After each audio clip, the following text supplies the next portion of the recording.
आप देता हूं, पृथ्वी पर तुम्हें अश्वी बनकर जन्म लेना पड़ेगा, घोड़ी बनकर जन्म लेना पड़ेगा। लक्ष्मी जी हाथ जोड़कर पति के चरणों में नमन करने लगी, आप मुझे क्षमा करो। नारायण कहते हैं तुम्हें जाना पड़ेगा और आज का दिन तुम मृत्यु लोक में जाओगी, पर कल तुम्हें अश्वी बनकर जन्म लेना ही है। लक्ष्मी जी उसी समय पर बैकुंठ से, स्वर्ग से पृथ्वी पर आ गई। जब पृथ्वी पर लक्ष्मी जी आई, लक्ष्मी जी ने देखा, जैसे पृथ्वी पर आकर लक्ष्मी जी देख रही कि बहुत घोर अंधेरा है, भयंकर अंधेरा।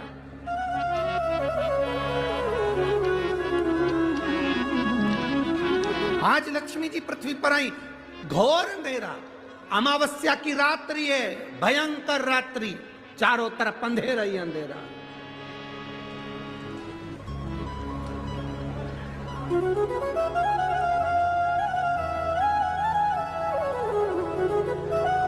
लक्ष्मी जी पृथ्वी पर आते से मृत्यु लोक में जब भ्रमण करने लगी, और भ्रमण करते करते लक्ष्मी जी ने विचार करा मैं कहां जाऊं, एक रात्रि की बात है, आज मैं इस अंधेरे में कहां जाऊंगी। रात्रि का समय था, लक्ष्मी जी भ्रमण करती हुई चारों तरफ देख रही थी, सबके दरवाजे बंद थे, सबकी खिड़कियां बंद थी, सबका द्वार बंद था, कहीं लक्ष्मी जी को जाने की जगह नहीं मिली। एक दरवाजा खुला था और वहां पर एक मिट्टी का दिया जिसमें से प्रकाश टिमटिमा रहा था। लक्ष्मी जी उस घर के अंदर प्रवेश करी। एक बूढ़ी मां बैठी कपड़े को सिल रही थी। बूढ़ी मां वस्त्र बना रही थी।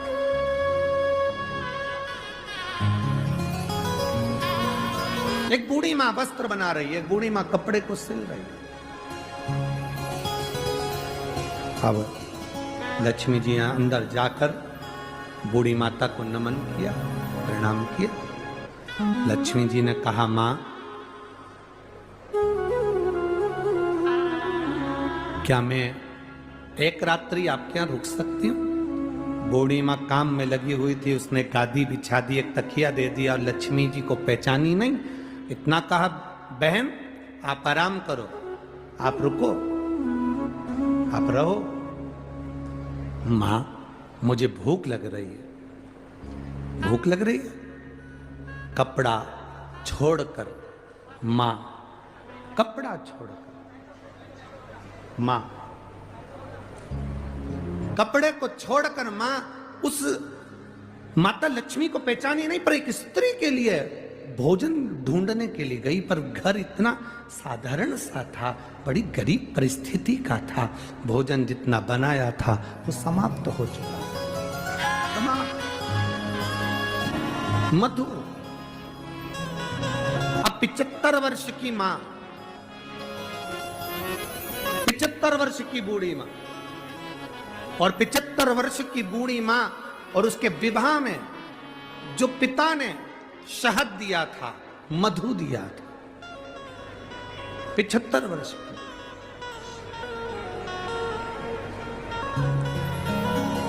और 75 वर्ष की बूढ़ी मां को जो शहद दिया गया, दहेज में जो मधु दिया गया था, वो शहद, वो मधु, वो शहद, वो मधु उसके पास में था, उसके स्मरण में आ गया। स्मरण,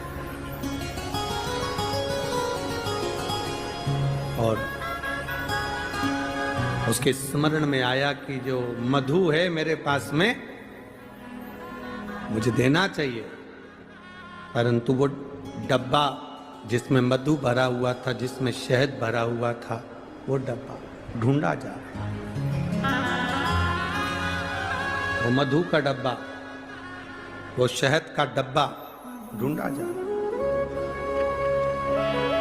और मधु का डब्बा जब ढूंढने के लिए बूढ़ी मां लगी, दरवाजे पर जो दीप लगा हुआ था प्रकाश के लिए, वो दीप को उठाकर लेकर आई। अपने द्वार पर आए हुए अतिथि का आदर, सम्मान, सत्कार कैसा होना चाहिए, ये शिव महापुराण की कथा कह रहे। आपके द्वार पर आया हुआ अतिथि, उसका आदर, उसका सम्मान, उसका सत्कार कैसा होना चाहिए, ये शिव पुराण बता रहे। मधु का डब्बा, शहद की डब्बी ढूंढ रही, मिला। प्रकाश की रोशनी में देखा गया और प्रकाश की रोशनी में वो डब्बा प्राप्त हुआ। मधु निकाला, शहद निकाला और वो शहद बूढ़ी माँ माता लक्ष्मी जी के पास लेकर गई। बूढ़ी माँ माता लक्ष्मी जी के नजदीक लेकर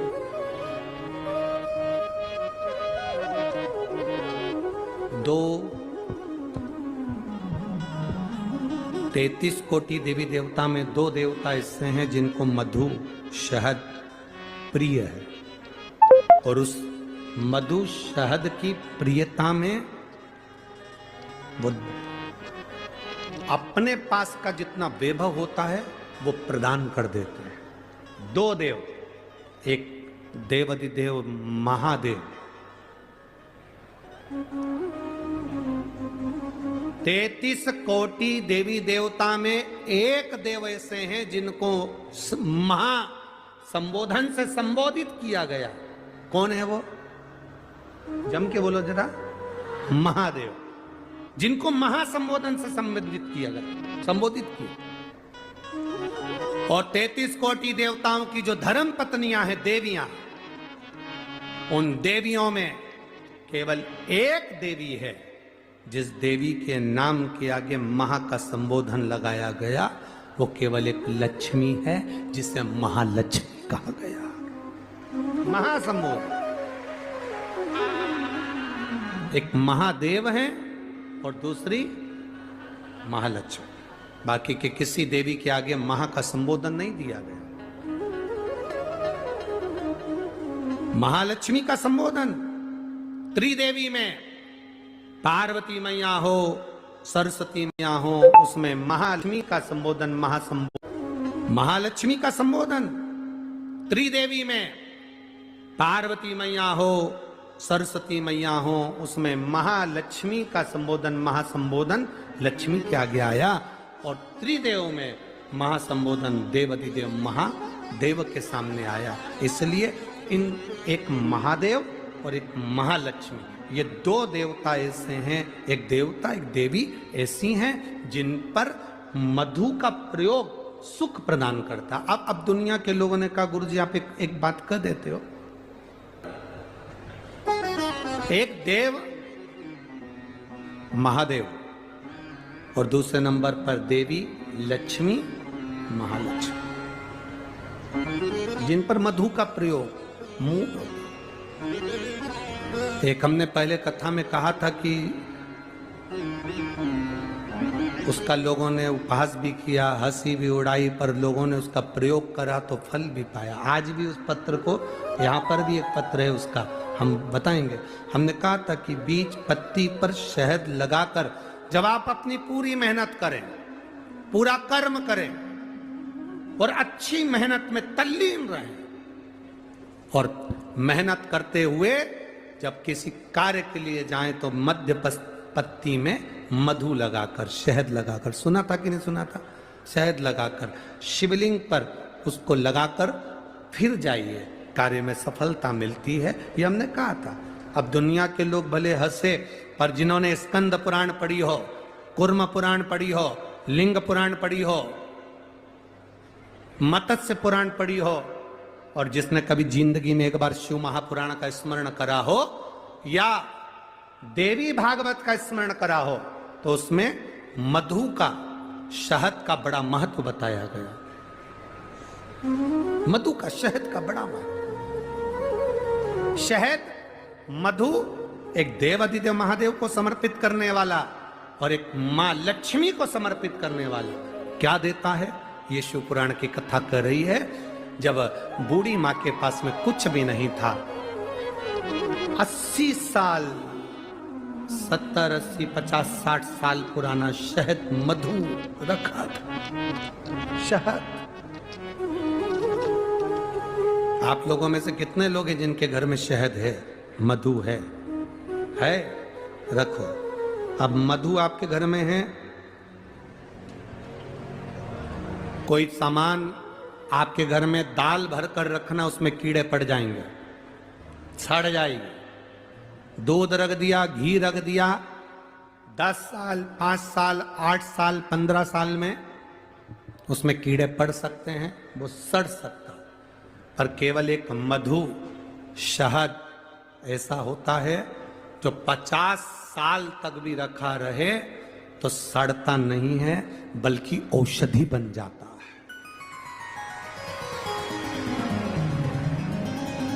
शहद अगर 40 साल का भी रखा है, मधु अगर 30 साल 50 साल का भी रखा है, तो वो औषधि का काम करता है। और केवल मधु, शहद डब्बे में जैसे औषधि का काम करता है, वैसे ही हमारी जिह्वा में भी अगर हम शहद, वो कहते हैं ना कि शहद जैसी वाणी बोलते हैं, जो शहद जैसी वाणी बोलता है वही दुनिया पर राज्य कर पाता है, जो कड़वा बोलता है वो राज्य नहीं कर पाता। शहद जैसी वाणी, तो उस मधु का बड़ा प्रयोग है, मधु की बड़ी विशेषता। एक देवाधिदेव महादेव में और एक देवियों में महालक्ष्मी, देवियों में महालक्ष्मी। कभी प्रयास करना, प्रयोग कर कर देखना।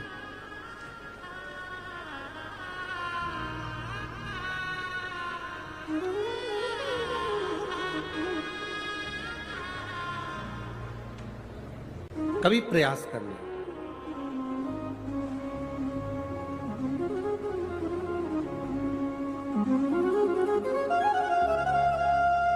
जब तुम्हें लगे जिंदगी में कि बहुत हाथ तंग चल रहा है और बहुत तकलीफ की जिंदगी चल रही, बहुत तकलीफ, बहुत कष्टमय जीवन चल रहा है,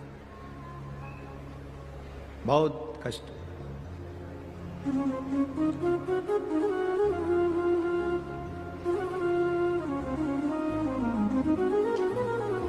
एक देव दीपावली आती है, कभी तुम लोगों ने पढ़ा? पंचांग में, कैलेंडर में उसका वर्णन आता है। पढ़िए देव दीपावली, अरे बोलो तो जम के पढ़िए।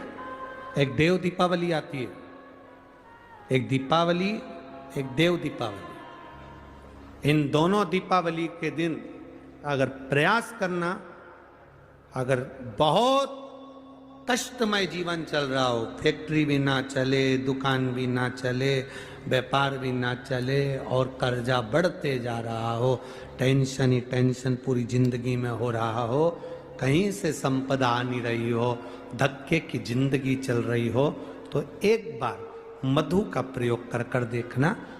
महालक्ष्मी की अगर पूजन कर रहे हो देव दीपावली पर या दीपावली पर, तो पान के पत्ते पर एक शहद की बिंदी रखकर लक्ष्मी जी को भोग लगाइए और शंकर जी के मंदिर में उसी दीपावली को या देव दीपावली पर शंकर भगवान के शिवलिंग पर एक पत्ते पर या पुष्प पर एक बूंद शहद लगाकर शिव जी को समर्पित कर कर देखिए।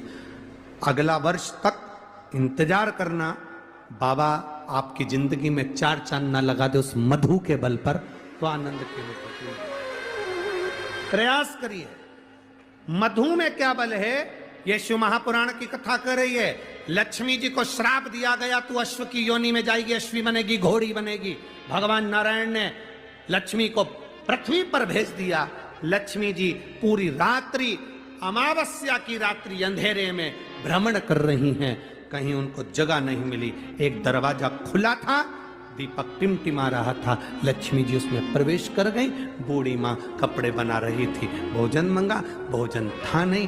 बूढ़ी माँ ने शहद का डब्बा ढूंढ लिया, मधु की डब्बी ढूंढ ली। उस मधु की डब्बी को, उस शहद की डब्बी में से थोड़ा सा मधु लाकर लक्ष्मी जी को दे दिया। थोड़ा सा मधु लाकर, थोड़ा सा शहद लाकर लक्ष्मी जी को दिया।